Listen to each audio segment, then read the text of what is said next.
Honourable lordship, ये दूसरी जमानत का आवेदन है। प्रथम जमानत आवेदन पर इस आधार पर निरस्त किया गया था कि डीएनए रिपोर्ट पॉजिटिव आई थी, लेकिन उस समय माननीय न्यायालय के समक्ष उन तथ्यों को प्रदर्शित नहीं किया गया। मैं माननीय न्यायालय की अनुमति से चाहूंगा कि कुछ तथ्य मैं माननीय न्यायालय के समक्ष रख सकूं। बताएं, प्लीज बताएं। मैं माननीय न्यायालय का ध्यान विनम्रता पूर्वक आकृष्ट कराना चाहूंगा। लॉर्डशिप, अगर देखेंगे इस प्रकरण की सबसे ज्यादा मैं इसको विवादास्पद रिपोर्ट मानता हूं वो है शव परीक्षण रिपोर्ट। ऑनरेबल लॉर्डशिप, कृपया कर इस रिपोर्ट पर आप दृष्टिपात करेंगे जी। तो दिनांक 9। आप कहाँ से बता रहे हैं? सर, मैं छिंदवाड़ा से हूँ, मेरा नाम पीयूष शर्मा है सर। जी जी। लॉर्डशिप, इस मृतिका की पोस्टमार्टम दिनांक 9/4/2021 को 3 डॉक्टरों की टीम द्वारा रात 11:30 बजे की गई। लॉर्डशिप जी।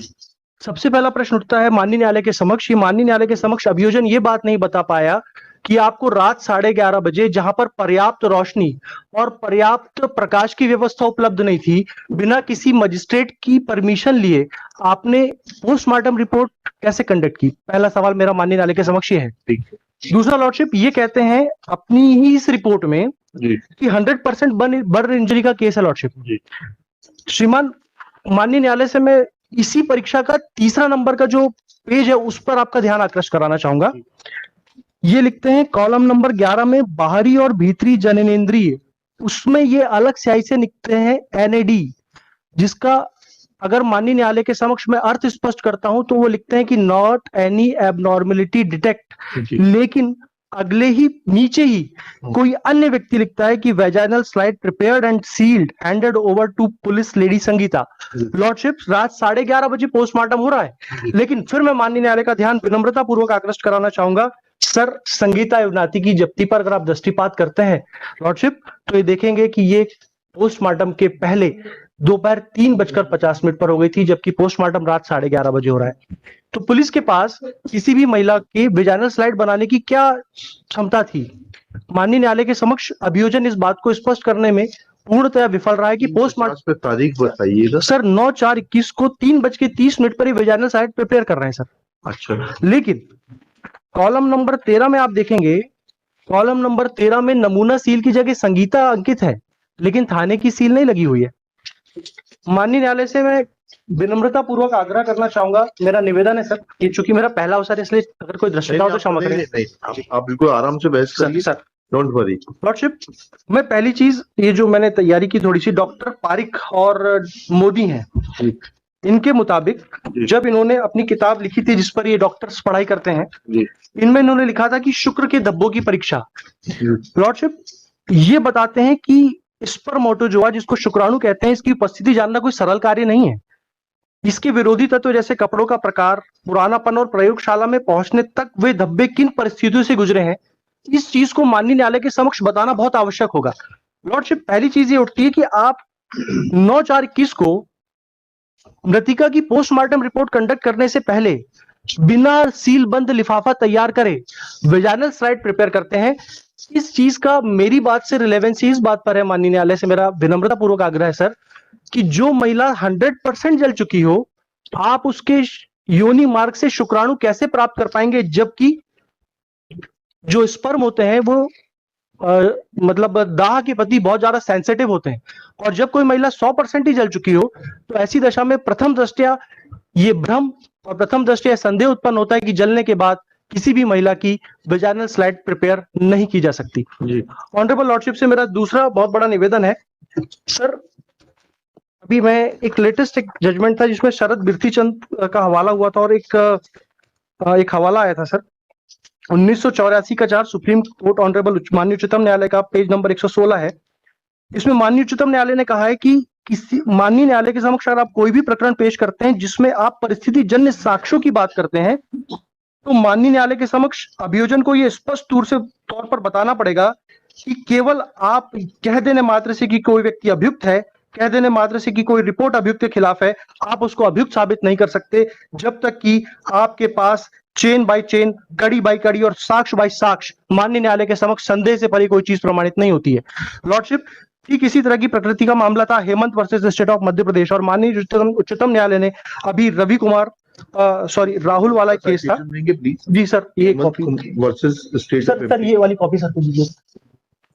मैं माननीय न्यायालय से निवेदन करना चाहूंगा कि इस प्रकरण में माननीय उच्चतम न्यायालय ने ये कहा है, और मैं माननीय न्यायालय का इस जजमेंट की ओर ध्यान आकृष्ट कराना चाहूंगा। सर पूरे हिंदुस्तान के अंदर इस जजमेंट की बड़ी जोरों से चर्चा है, जिस मामले में माननीय उच्चतम न्यायालय ने, बताइए प्लीज सर इसमें माननीय उच्चतम न्यायालय ने डीएनए प्रोफाइलिंग को पेज नंबर 138 से डिस्कस करना शुरू किया था, और उसमें 38 हाँ सर, मतलब वो शायद खंडी का क्रमांक 138 से सर। हाँ जी उसमें उन्होंने डीएनए प्रोफाइलिंग पद्धति के बारे में बताया sir.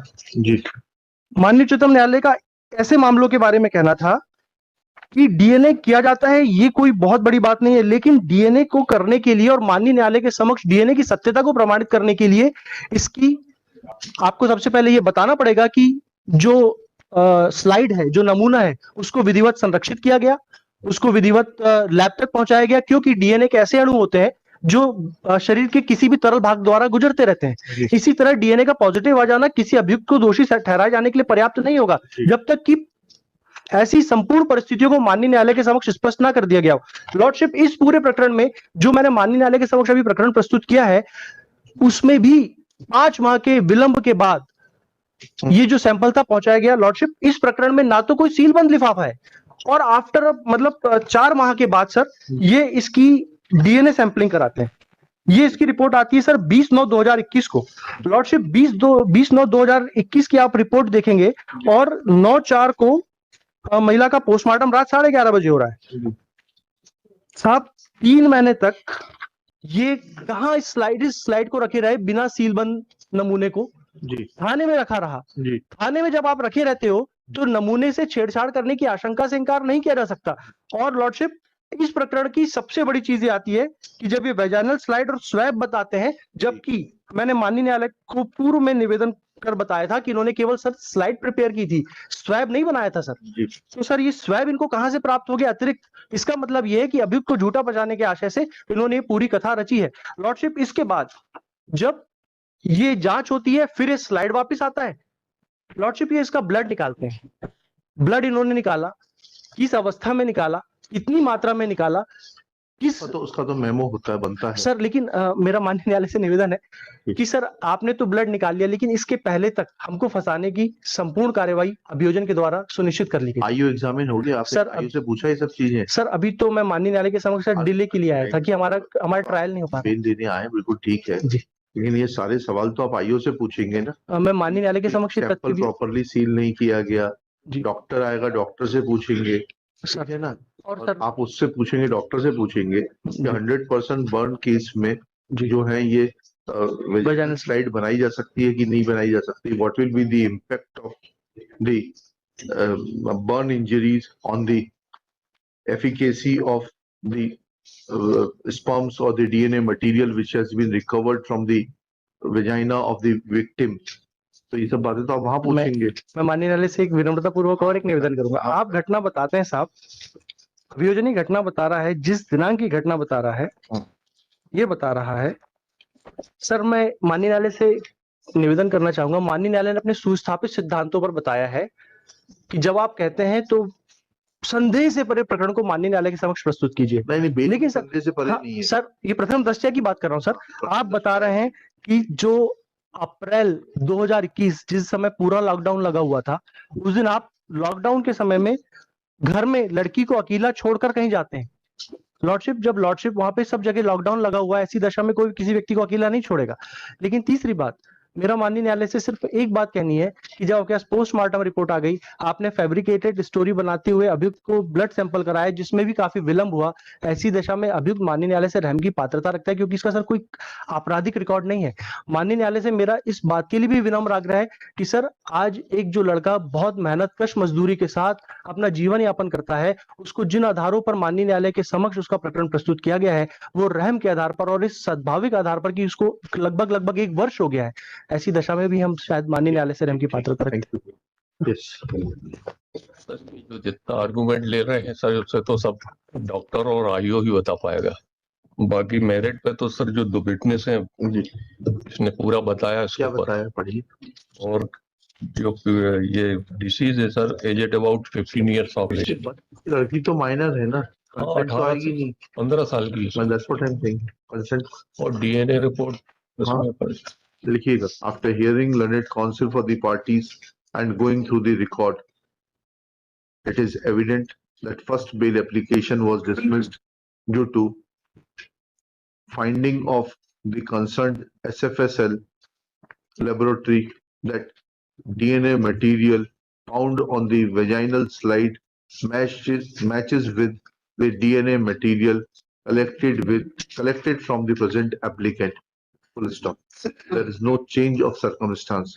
Though Shri Piyush Sharma has vehemently argued and has tried to raise doubt about the efficacy of the sampling procedure. Full stop. However, this efficacy of sampling procedure can be tested before the trial court and not in an bail application. Therefore, for the present, taking this fact into consideration that deceased was a minor aged about 15 years, there is evidence of establishment of physical relationship which has been confirmed in the form of DNA report, it cannot be said that applicant is not guilty or prima facie not guilty of the offences charged with. Full stop. Application fails and is dismissed. Obelix.